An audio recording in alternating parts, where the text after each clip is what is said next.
What is going on, guys? This is Yix here of Magna Crypto, and welcome back to another video.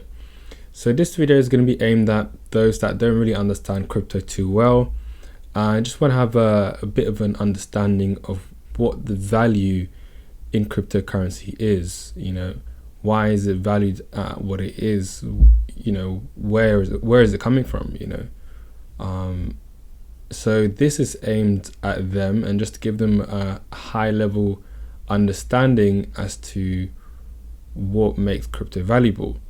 Now, this is going to be a quick video. Obviously, if you really want to dive into this topic and into this question, you could literally make a whole documentary. I mean, there've already been a whole lot of documentaries made on this, but you could really go in depth into this topic.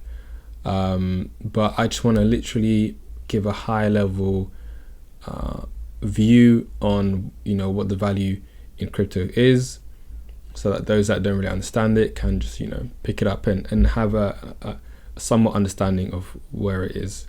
So without further ado, let's get straight into it. So the value in cryptocurrencies, first and foremost, is the foundation, the technology that underpins all of cryptocurrencies, and it starts with distributed ledger technology. Now this has advanced very, very rapidly from this level. It's gone on to one iteration of it is blockchain. You have also DAG. You have many different iterations of DLT, which is the foundation of it. And essentially, distributed ledger technology, without getting too in depth, is we have one real-time spreadsheet that all the transactions are updated onto on a real-time basis, and every transaction is recorded and basically added to this distributed ledger, and so consecutively the next transaction gets added and it gets confirmed by everyone that's on this ledger. So every participant has their role to play in validating it, and basically this chain cannot be broken. Every time a transaction is added, it creates a chain, and this is obviously a much simpler way to explain it, but it creates a chain, and the longer this chain is, essentially the more secure it is, because this chain cannot be broken.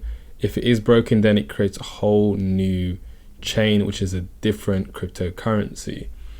And again, this chain, the longer it becomes, it's immutable. It cannot be modified in any way unless a majority vote has been decided. And this is why this technology it's so secure. Again, there's many different iterations to DLT, but this is the new technology. And the second point is decentralization of governance and decision making. Now, most banks have their own ledger where they have everyone's details with the amount of money they have in their account, and if, let's say, someone sends money to another person, a certain amount is taken away from that person's account and added to someone else's account. But it's a simple spreadsheet kind of manner where you just take away, let's say, £10 from one person and add £10 to another person. But the second point in regards to decentralization of governance and decision making, obviously the banks and whatnot are the decision makers. Whatever they say goes. Obviously, they also have to work with governments, but in regards to their banks, they make the decisions. The elites at the top make the decisions, and those decisions do not get shared around with the people who use the bank. So decision making is from top down, and this is a centralized authority, and the governments is in the same way. All the rules are made by them, between their board members or whatever, and that's how they govern the banks, and that's how they govern most banks and whatnot.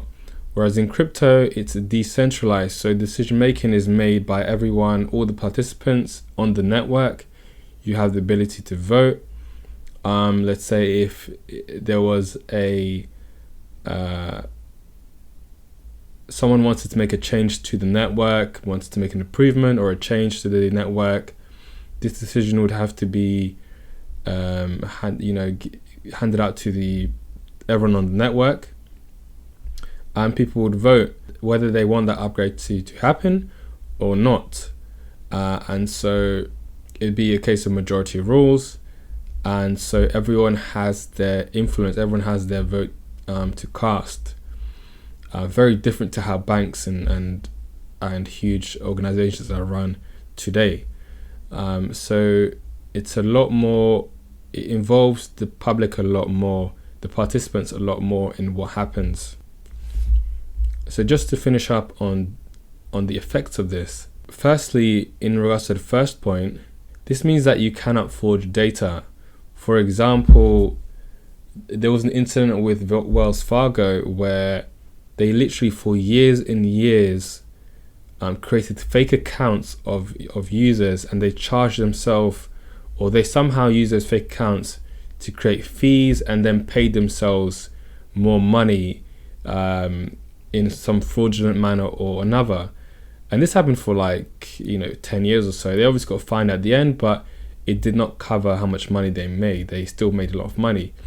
And this happens a lot in big banks. HSBC, all the big banks have been fined massive amounts of money for fraudulent activity.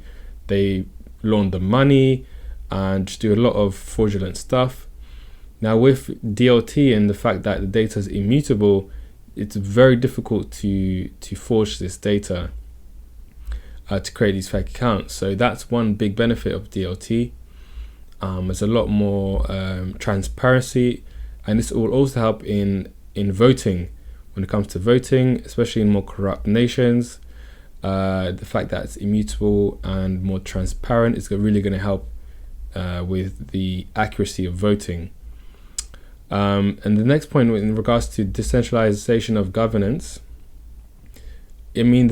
part of the reason of the financial crashes is because of the greed of central bankers and government officials who are basically, in the pockets of central bankers.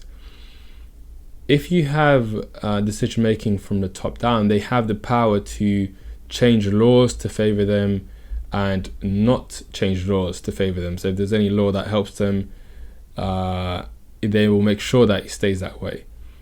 But with, when it's decentralized, if something favors a certain group unfairly, there can be decisions made by the people to change those laws or upgrades or whatever to make it more equal.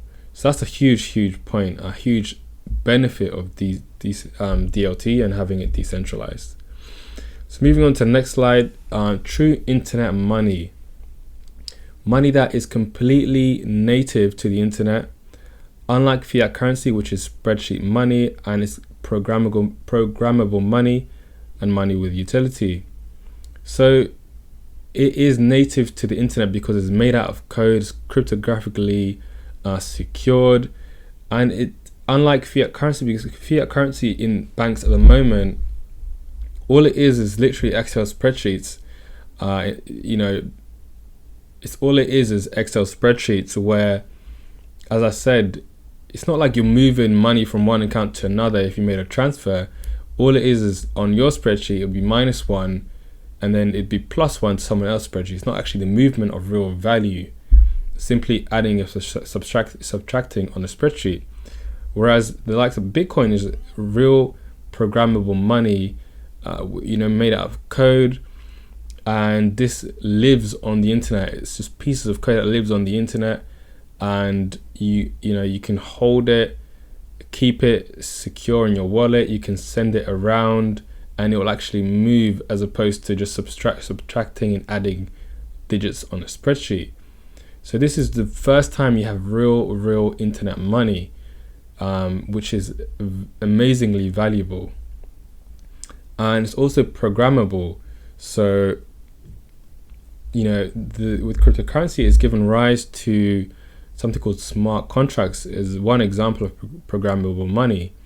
So smart contracts is where you have a program that will automatically execute a transfer. So let's say you were buying a property, you could program it that the deed would only go to the other person once the money has been sent, and it'd be a simple case of a program executing what's been programmed to do. And this is part of the crypto, utility. A lot of these cryptocurrencies have utility, and you can program them to do things, which is again amazingly valuable compared to fiat currency, which is, as I said, just numbers on a spreadsheet. It doesn't do anything. And to finish off, the tokenization of real world assets. So the ability to wholly or partially own real world assets, think property, digitally without risk of duplication. So, as I mentioned, cryptocurrency and DLT in particular is immutable, so it cannot be changed or modified. So if you added some, for example, a property deed, you could literally tokenize that, give it a digital counterpart, and it would live on the internet. So you could literally have your property deed as a simple piece of code on the internet, and thus transfer it in a very easy and simple manner. And it would be much quicker than, for example, using the example of property, where it takes months to sign documents and get your solicitor to do things, and then send it back and forth between their solicitor, trying to find the paper copy of the property deed and verifying your ID and all these long cumbersome things. You would have the property deed as a digital counterpart. Make sure that the money has been sent and whatnot. You could use programmable money, and it would be a simple case of selecting the deed and sending it over on the internet, and it could be done within an hour, for example.